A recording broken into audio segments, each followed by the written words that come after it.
Hello everyone, let's make some mochi. A little fun fact I learned while doing this project from New World Encyclopedia is that mochi actually came from China originally and was introduced to Japan later on. For today, I decided to go to Mochi's website and use her rice cake recipe. I didn't use green tea powder, I ended up doing sweet red beans inside. I also didn't have any sugar, so I switched it out for some jam. That potentially caused a problem, but you'll guys see later on. So first off, we have some starch, and then of course we've got the sweet rice flour. It has to be glutinous rice flour.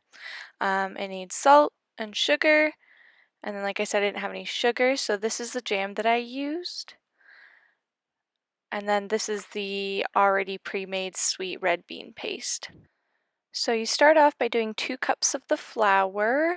Make sure you want to even it out too. I just used a pasta scooper to level it.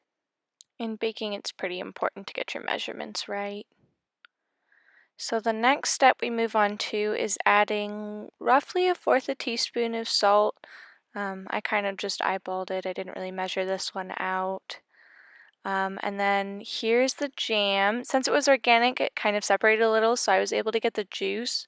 The color in the jam also replaced me having to use food coloring. So I just took some of the jam and the juice and then I added that into the flour. Next up, and this is pretty bad, if you are ever making anything, please use a liquid measure.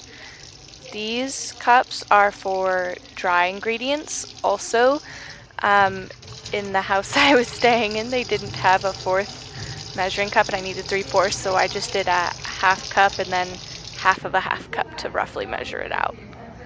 And then here we are, we're just gonna mix up all of the ingredients, make sure it's a nice consistency and well incorporated. I added a little bit more jam, and then you cook it covered for 3 minutes. After you get it out, you're gonna mix it up with your spoon a couple of times, then you actually put it back in for another minute. Here I am just stretching it out and flattening it, getting it to the right thickness that I want before I cut it. This is where the starch powder comes in. It just helps make sure you don't stick to it and that it doesn't stick to anything else. Here I am just scoring it. I'm making the marks in it so I can cut it up later to stretch it out and fill it with the red bean paste.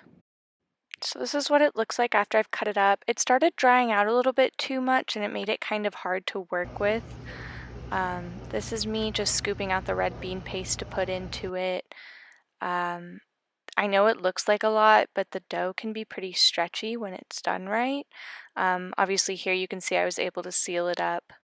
They didn't come out perfectly. They definitely came out in all sorts of different shapes and sizes. But you know what? It was fun. I'll try again and work on my technique. Honestly, I'm just glad that it tasted good and it was a fun snack to bring with me to the airport.